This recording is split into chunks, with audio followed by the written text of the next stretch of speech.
사실 이메일을 네네. 분명히 복사하기 붙여넣기인 건 줄 알았지만 아니에요. 그건 굉장히 완곡한 표현으로 되게 네. 책에 대해서 애정을 가지고 말씀을 해주셔가지고 제가 인터뷰를 안 할 수가 없더라고요. 감사합니다. 네, 네. 그래서 근데 되게 젊으신 것 같아요. 저요? 그쵸? 40 아직 안 되셨죠? 감사합니다. 진짜. 40 넘으셨어요? 40 넘었습니다. 아 정말요? 네. 엄청 젊으신데? 진짜요? 아니 저는 책에 진짜 용기를 얻고 갑니다. 36에 네 제가 그러니까 증권사 처음 입사를 했으니까 아니 36이면은 지금 42살입니다.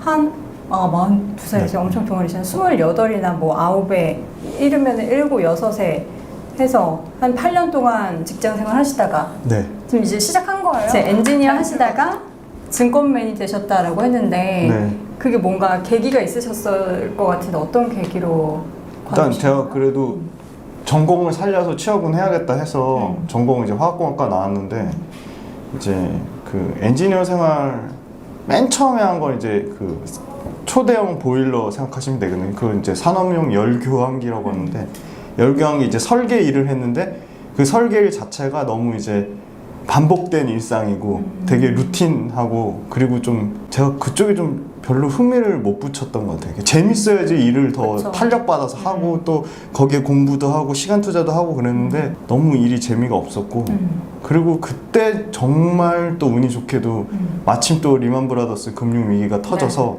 그때 주변에서 사실 증권방송을 어떻게 뭐 지나가다도 보고 회사에서도 이제 뭐 밥 먹다가도 틀어놓고 해서 그렇게 해서 그냥 정말 말 그대로 정말 운 좋게 우연한 기회에 접하게 돼서 마침 회사 생활에도 불만이 있던 차에 요거 다른 거 요거 좀 뭔가 재밌을 것 같은데 주식 쪽이 네 주식 쪽이 그래서 근데 사실 저도 그렇게 뭐 오래 이렇게 관심을 가질 거라는 저도 상상 못 했거든요. 근데 이게 돈이랑 직결돼 있잖아요. 네. 물론 제가 안정적인 급여를 받고 있었거든요. 근데 사실 주식 투자는 급여 받으면서 네. 투자로 할 수 있잖아요. 네. 근데 그거를 아예 나의 잡으로 관두고 이걸 잡으로 삼겠다라고 나오는 게 쉽지 않은데. 그렇죠. 그래서 저도 계속 회사 생활을 하면서 투자를 했는데 집중적으로 하고 싶으셨고요. 그렇죠. 집중적으로 하고 싶었고 업계에 가면 뭔가 더 특별한 기술이 있고 뭔가 특별한 더 전략이 있고 원래 밖에서 봤을 때는 그렇죠. 되게 네. 있어 보이잖아요. 굉장히 있어 보여요. 증권맨 멋있잖아요. 네. 네. 그리고 여의도에서 여의도에 있고 스모커피 또. 하나 이렇게 들고 그리고 그런 느낌. 뭔가 더 많이 배울 수 있을 줄 알았습니다. 배울 수 있을지 알았다라는 거는 실제로 와봤더니 실제로 와봤더니 제가 사실 이 금융 투자 업계 경력이 짧아서 굉장히 조심스럽지만 네. 근데 그건 또 좋게 말하면 그만큼 개인 투자자와 금융 투자 업계의 정보의 비대칭성이 줄어들었다. 그렇게 좀 증권회사 이런 금융회사 관련해서 지금 들어가신 거잖아요. 네. 근데 이제 후회하신 적 없으세요? 그 엔지니어라는 안정적인 직업을 관두고 이런 금융 쪽으로 넘어온 거 후회하신 적 없으세요? 일단 엔지니어 관둔 거는 더 빨리 관뒀었어야 되는데 부모님 반대도 있고 그래서 버티기 한 건데 업계에 들어온 건 너무 감사하죠. 사실 잘 아시겠지만 금융투자 업계가 굉장히 그렇게 절대 호락호락하고 만만한 데가 아닙니다. 그러니까 어디 맨 처음으로? 저는 메리츠 증권에서 지점에서 2년 정도 영업했고요. 개인 고객들 상대로. 그리고 최종적으로는 메리츠 자산운용. 근데 나이가 그렇게 사실 적은 나이가 아니었잖아요. 맞습니다. 36에 제가 입사했습니다. 네. 입사하기가 쉽지 않았을 것 같은데. 그래서 정말 맨땅에 헤딩해서 인적 네트워크를 하여튼 최대한 활용해서 그 당시 메리츠가 상당히 외부에서 소위 말하는 이제 고수라고 하긴 그렇지만 제야의 고수들을 공격적으로 영입하던 시기였거든요. 그래서 제가 또 이렇게 맞았군요. 네, 그때 참 운이 좋아서 잘 맞게 메리츠 증권에 들어가서 개인 고객들 많이 상대로 영업을 하고 또 업계 경력을 쌓았죠. 그러면 그때 리먼 사태로 인한 폭락으로 주식을 시작했다라고 하셨는데 지금 최근에 이제 코로나 때문에 많은 개인 투자자분들이 우리 김준일 저자님처럼 똑같이 주식 투자를 처음 발 들이신 분이 많으시단 말이에요. 근데 그때 공포에 나는 이거를 사야겠다. 주식 가격이 낮았을 때 사야겠다. 이런 마음을 먹었던 계기가 있으실 것 같은데 그때는 아무것도 몰랐으니까 그냥 본능적으로 마음이 끌리는 대로 샀던 것 같고요. 금액도 한 350만 원 정도밖에 이건 없었어요. 사야 돼. 한번 사보자. 한번 사보자. 약간 호기심이었던 것 같아. 수익 보셨어요? 그래서? 수익 너무 싸게 샀으니까 그게 제 실력이라고 말할 수도 없는 거지. 진짜 운 좋게 수익을 엄청 봤죠. 뭐 사셨는지 바닥에서 몰라요. 샀으니까. 그때는 제가 이제 증권방송에서 추천하는 거 위주로 아 정말요? 샀고, 그리고 추천해주는 게 또 마침 타이밍이 잘 맞아서 제가 아무래도 그때 기계 설비 업계에 있다 보니까 유가가 막 오르던 참이었거든요. 그래서 유가 관련된 화학주로 재미를 좀 많이 봤죠. 그때 당시가 2000년도 후반대니까 뭐 차화정 차화정, 네, 잘 알고 그쵸. 계시네요. 차화정이 화학 회사가 엄청 날아갈 때였습니다. 정유회사. 운도 굉장히 좋고, 근데 사실 저는 이게 초심자의 행운 뭐 이런 말 있잖아요. 네. 그래서 지금 막 주식 투자하시는 분들이 찍었다면 다 수익이 나니까 주식이 다 그런 건 줄 아실까봐 맞습니다. 저는 그게 굉장히 걱정이 되는데, 어쨌든 주식 투자를 지금 쭉 하시면서 실패도 분명히 있으셨을 거란 네. 말이에요. 물론 주식을 샀다 팔았다 하는 것보다 저는 약간 투자의 관점으로 길게 봐야 된다고 생각을 하지만, 주식 공부를 본격적으로 그러면 이걸 해야겠다 해서 이렇게 딱 넘어온 계기가 있으실 것 같은데, 이걸 직업으로 삼아야겠다, 그냥 그 마음을 확 먹으시지는 않으셨을 거 아니에요? 네네. 업계에 있는 사람들을요, 제가 진짜 말 그대로 맨땅 헤딩해서 많이 만났어요. 그러니까 사람들 엄청 많이, 금융투자 업계 뭐 제야의 고수부터 해가지고 슈퍼겜이라고 하시는 분들도 어떻게 만났어요? 그냥 진짜 연락해서? 그분들 이제 강연하시는데 쫓아가가지고 뭐 그냥 맨땅에 막 들이댔죠. 그냥 너무 배우고 싶다, 존경한다 이렇게 뭐 말씀도 드리고 네. 이메일도 보내고 그분들 쓰신 책 사서 책으로 통해서 또 컨택도 해보고 그래서 얘기를 들어보니까 아, 이게 진짜 엔지니어 생활하면서 항상 아쉬웠던 거는 그 엔지니어로 제가 돈을 버는 그 월급은 그 회사의 사장, 그 회사의 오너의 돈을 배불리는 거잖아요. 그쵸, 우리는 뭐 네, 부품일 뿐이죠. 네, 그 부속품 같은 거잖아요. 슬프네요. 네. 네. 근데 제가 이게 주시장에 있어 보니까 물론 제가 뭐 여러 가지 부족한 점이 많고 또 뭐 업계 경력이 짧지만 이걸 통해서 이제 제 주변 사람들을 행복하게 해주는 거죠. 같이 네, 같이 투자하고 같이 공부하고 같이 수익을 내고 그러니까 제 주변 사람들 돈 벌기 시작하는 분들이 많이 늘어났어요. 사실 네네, 알려서? 메리츠 증권의 개인 고객들도 수익들도 많이 보셨고 그리고 뭐 또 그렇게 이제 계속 이제 늘어나다 보니까 이게 재미를 떠나서 약간 일종의 좀 책임감 같은 것도 생기더라고요. 그래서 이게 본격적으로 이걸 업으로 해야겠다. 네. 그렇게 해서 업으로 뛰어들었고. 자, 그러면 지금 중요한 게 여러 가지 이제 주식 투자에 대해서 조금 이야기를 좀 해보도록 할게요. 네. 아까 이야기했듯이 지금 증시 대기 자금이 엄청나게 한 쌓여 50조. 있어요. 예, 50조나 됐어요? 네. 더 늘었어요. 저는 증시에 30조까지만 네, 네. 팔로우하다가 근데 계속 늘어나고 있어서 제가 알기로 가장 최근 기사에 지금 45조에서 50조 왔다 갔다 하는 걸로 알고 그만큼 주식 투자를 하고자 하는 개인 투자자 그리고 신입 개인 투자자분들이 늘어나고 있는 거잖아요. 근데 사실 실제로 폭락 때 이제 투자를 하셨던 그 입장에서 네. 투자가 처음부터 사실 투자다라기보다는 어떻게 보면 약간 도박하는 것처럼 네. 한번 싸니까 사볼까? 네. 이런 마음으로 투자를 하시는 분들 많으실 거란 말이에요. 네. 그래서 우리 김진 여사님이 어떻게 이 투자로의 마인드를 좀 갖추게 되는지 책에서 보니까 네. 굉장히 또 장기 투자하시는 분들이나 여러 가지 투자의 대가분들을 굉장히 존경하신다고 네. 써주셨더라고요. 네. 본인만의 투자의 마인드나 계기나 뭐 그런 게 있으실까요? 소위 말하는 이제 투자 철학 가치관을 정말 여러분들이 강조해서 말하는 거는 그만큼 그게 중요하기 때문에 말하는 거고요. 그 원칙이 명확하게 세워져야 어떤 전략이라든지 뭐 트레이딩이라든지 그 위에 하위로 딸린 것들이 바로 잡힐 수 있는 거거든요. 그래서 저 또한 소위 말하는 가치 투자라고 하는 이 뚜렷한 투자 철학과 가치관 정립하는데 굉장히 시간을 많이 투자했고 공부를 많이 했어요. 그게 굉장히 지금 제가 이제 실전 투자 14년째 되는데 도움이 정말 많이 돼요. 원칙이 바로 서면 흔들림이 없거든요. 이게 투자가 멘탈 관리, 마인드가 굉장히 중요한 이유가 계속 주식이 오르기만 하진 않거든요. 그쵸. 떨어졌을 때 멘탈 관리하는 게 굉장히 중요하거든요. 그래서 지금 폭락장에 그 존경하는 분 중에 이제 SF+ 강방찬 회장님이 쌀 때 산 거는 진짜 잘한 거다. 저도 너무 동의해요. 정말 쌀 때 잘 사셨어요. 그래서 쌀 때 사는 거랑 비즈니스 모델이 좋은 거 사는 거 두 개가 핵심인데 너무 주식 막 어렵고 거창하게 생각하시는데 좋은 가격에 싼 가격에 비즈니스 모델을 잘 사시면 되거든요.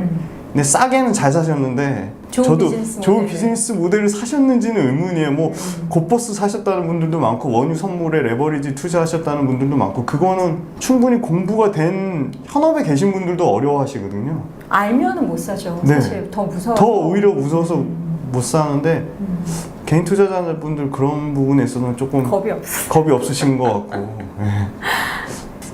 한 14년 정도 하셨고 저는 사실 주식업에 한 11년 정도 네. 지금 있었거든요. 그러면서 저도 초창기에는 아무것도 모르니까 뭐 주가 엄청 상한가 막 가고 그러면은 이렇게 막 들어갔다 빠졌다 하면은 뭐 밥값 벌고 커피값 벌고 그거 재미에 저도 모르게 자꾸 이렇게 클릭을 하게 되는데 지금 투자하면서 단기적인 투자도 필요하기는 해요. 네. 근데 지금 14년 쭉 하셨는데 장기적인 투자를 지금 실천하고 계신지 아니면은 지금 보면은 책에서도 삼성전자나 뭐 네이버 카카오 이런 굵직한 종목 외에 네. 스몰캡 종목들을 많이 다루고 계시잖아요. 사실 근데 그런 종목들을 오래 가지고 가기가 많은 개인 투자자분들은 좀 불안해 하시거든요. 네네. 언제 사라질지 모른다. 네네. 이 기업이 어떻게 될지 모른다. 네. 지금은 유망하지만 앞으로 어떻게 될지 네네. 모른다. 근데 그런 관점으로 가지고 계셔가지고 장기 투자 실제로 저런 작은 종목들로도 하고 계신지 궁금해요. 네, 저도 단기 투자를 하죠. 근데 그 명확하게 구분을 하셔야 될 거는 단기 투자보다 장기 투자를 하는 이유는 장기 투자가 그만큼 확률적으로 높기 때문이에요. 확률 어떤? 그러니까 주식은 돈을 벌거나 잃거나 두 가지잖아요. 소위 말하는 이것도 뭐 제 얘기가 아니라 많은 분들이 말씀하셨는데 기업의 가치와 기업의 가격에 괴리가 생기면 그걸 누구도 미래는 예측할 수 없으니까 가치와 가격이 정상화되는 과정을 꼭 거치거든요. 그 정상화되는 과정 속에 우리가 수익을 얻는 거고요. 근데 그거를 단기간에 알 수 없으니까 장기간에 많이 벌어져 있으면 그 기회를 저희가 포착해서 싸게 살 수 있는 거니까 장기적으로 확률이 높다고 생각하는 거죠. 그러니까 당연히 우리가 재무제표도 보고 그 회사가 속한 업황도 봤을 때 성장성이 있다고 하고 그러면 단기적인 어떤 변동성은 예측할 수 없지만 내가 투자한 회사가 망하지 않고 내가 투자한 회사가 속한 산업군이 뭐 쇠퇴하거나 그러지 않는 한 분명한 방향성은 어느 정도는 추론해 볼 수 있는 거죠. 주식 투자 관련해서 사실 어떻게 보면 개인 투자자로 시작을 하셔서 네. 그것을 발판 삼아서 증권업에 몸을 담으시면서 개인 투자자, 그 네. 증권업계 관계자 네. 투 트랙을 다 경험을 네. 하셨어요. 지금 어떻게 증권업계 관계자로 이렇게 계셨던 이 경험들을 살려서 네. 많은 것들을 그래도 느끼셨을 텐데 아까 이제 저희가 초기에 그 업계 들어가면 뭔가 좀 다를 것 같다라고 그런 얘기 잠깐 했었잖아요. 네. 어떻게 속 시원하게 좀 얘기하자면 네. 다른가요? 어떻게 많이 다른가요? 어떤 부분이 다르고 어떤 부분은 좀 아쉽고 업계에 계신 분들은 개인 투자자처럼 절대 무모하진 않아요. 굉장히 보수적이세요. 보수적이고 개인차가 있겠지만 업계에 계신 분이라고 그렇게 생각보다 많이 하진 않으세요. 그러니까 개인 투자자들이 오히려 용기를 가지셔도 됩니다. 그러니까 누구나 할 수 있고 사실 네. 그리고 업계에 계신다고 해서 다 주식 투자하시지는 않잖아요. 그렇죠. 그걸 네. 업으로 네, 삼으시지만 개인적으로 투자 안 하시는 분들도 계시고 네. 그런 관점에서 이제 주식 외에 지금 보니까 대체 투자 관련해서도 부서에서 근무를 하셨어요. 네. 근데 부동산 P2P 이런 걸로도 사실 개인 투자하시는 분들이 부동산 투자 되게 많이 하시잖아요. 네네. 근데 저는 중요한 게 이 부동산 P2P 투자해서 수익 많이 봤다는 얘기를 한 번도 못 들어봤거든요. P2P 업체가 엄청나게 많이 생겼거든요. 그리고 선별하기가 어려워요. 그래서 이제 P2P 협회도 있고 지금 최근에 P2P 온라인 연계금융업법 개정 중이거든요. 그 규제도 되게 심해요. 근데 그 중에 잘 선별하면 엄청 이 P2P 업체 중에 그 대출 심사에 대한 규제가 굉장히 탄탄하고 업계에서 경력도 오래되고 그런 회사들이 있거든요. 그래서 P2P 투자의 가장 큰 특징은 눈에 보이는 이제 실물 자산이 있는 거죠. 부동산이라는. 그래서 그 실물 자산이 있고 안정적인 현금 흐름이 창출되니까 굉장히 메리트가 있죠. 그런데 다만 이제 금액적인 투자 금액에 대한 제한 부분도 있고 또 제가 맡았을 땐 또 3억 이상 소위 말하는 이제 고액 자산가들 위주로 뭐 펀드가 이제 뭐 집중되거나 그런 현상이 있어서 그랬는데 지금 그런 부분도 되게 이제 보면은 뭐 많이 완화되고 해서 P2P 업체만 잘 선별한다면 그것도 일단 주식과는 또 다른 현금 흐름 창출하는 그렇죠. 거니까 굉장히 좋은 투자 대안이 될 수 있다. 그럼 그 선별 기준은 경력이 좀 오래된 큰 회사를 골라야 되는 거예요? P2P 업체 선별 기준요. 이제 제일 큰 거는 그 회사가 얼마나 누적적으로 대출 잔액이 늘어났냐. 누적 대출 잔액. 대출 잔액이 늘어났냐. 그러니까 대출 그만큼 잔액이... 성장을 한 거죠. 대출을 계속 많이 일으켜서. 그만큼 이제 신용이 쌓여서 대출이 발생할 그렇죠. 수 있게. 그래서 사실 그거보다 더 중요한 건 리스크 관리인데요. 리스크 관리는 역시 그거죠. 연체된 적이 없는지, 연체율. 그런 거를 다 볼 수 있어요? 그거 업계에서 다 홈페이지에서 볼 수 있습니다. 그 해당 P2P 업체? 해당 P2P 업체가 아니고요. 전체 P2P 업체들을 관리하는 그런 사이트가 있습니다. P2P 금융협회? P2P 금융협회. 거기 들어가면 업체별로 이런 게 다 나와 있다. 나와 있는 거는 리스크 관리. 제가 자세한 주소는 나중에 알려드리겠습니다. 그게 있고 연체율 되게 중요하고 그 다음에 이제 중요한 거는 이제 상환율이죠. 상환율 얼마나 잘 상환을 하느냐. 얼마나 그렇죠? 기간 내에 잘 상환하는지. 연체를 안 하고 상환을 잘하고. 그러니까 일단 금융 흐름이 잘 좀 순조롭게 흘러가는 그런 회사를 골라야 된다. P2P를 고를 때 여러분들 이 부분 잘 참고하셔서 P2P 회사 선택하셨으면 좋겠고, 이제 블로그 운영하신 지 몇 개월 되셨다고 하셨잖아요. 근데 어떻게 좀 개인 투자자분들이 질문 같은 거 좀 많이 하세요? 아직 생각보다 블로그가 기간이 오래되지 않아서 제가 좀 부지런히 글을 열심히 더 올려서 질문 많이 주시면 정말 제가 이제 개인의 입장이 되니까 정말 객관적으로 각 증권사, 자산운용사의 금융상품을 제가 비교 분석할 수가 있거든요. 그런 자료 기대하도록 할게요. 너무 적나라하게 한번 비교 분석. 알겠습니다. 주변에서 이런 펀드나 뭐 ETF나 이런 것들 중에서 야 지훈아 뭐 이거 어떠냐? 이거 괜찮냐? 이런 거 물어보는 거 많을 것 같아요. 가장 최근에 많이 질문받았던 ETF나 펀드는 뭐가 있으셨어요? 가장 최근에 많이 받았던 질문들은 제 주변에 분명히 여유자금들이 있는데 일단 주식 투자를 안 하는데 주식 투자를 막 시작하더라고요. 그만큼 이 주식 열풍이 대단하구나 그걸 느꼈고요. 제일 관심 많은 거는 아무래도 이제 자녀들 증여. 제 주변에 이제 친구들은 다 이제 자녀들이 이제 뭐 초등학생 갈 나이고 그렇게 되니까 쌀 때 증여하고 싶어서 자녀분들한테 증여용으로 펀드 어떤 게 좋으냐 그러고 워낙 이제 뭐 해외 미국형 주식 펀드 성장주들이 대세다 보니까 성장주 지금 들어가도 괜찮은 거예요. 너무 비싼 거 아니에요? 그거 진짜 많이 물어보세요. 뭐라고 답하셨어요? 정말 비싼 거 아니냐라는 질문에. 저는 비싸다고 합니다. 비싸다. 언제든 박살날 수 있다고 얘기합니다. 그러면은 그 종목 사지 말라는 그런 조언을 해주신 거예요? 네, 저는 그거에 비해서는 그래도 국내 주식이 훨씬 메리트가 있다고 보고요. 가격적으로. 아까 말씀드렸지만 싸게 사는 게 굉장히 중요하거든요. 좋은 비즈니스 모델 고르는 것보다. 그리고 이제 두 번째는 국내 주식이 당연히 정보에 대한 접근성이 훨씬 뛰어나죠. 그렇죠. 한글로 일단 나와 있으니까. 그리고 미국 거는 또 다 돈 주고 유료로 사셔야 되거든요. 대부분 그런 부분 있고 세금 굉장히 아직까지 저희 이거 주식 이거 양도차익세 2023년부터 이거 문다고 하는데 이거 참 문제긴 한데 아무튼 아직까지는 그래도 국내 주식이 세금적인 측면에서 상당히 유리하니까 국내 주식에 대해서 좀 더 철저하게 공부하고 그 다음에 좀 해외 주식으로 좀 넘어가시는 게 좀 더 안전하지 않나. 우리나라 주식 시장에 대해서 메리트를 못 느끼는 오래된 투자 하시는 분들이 계세요. 네네.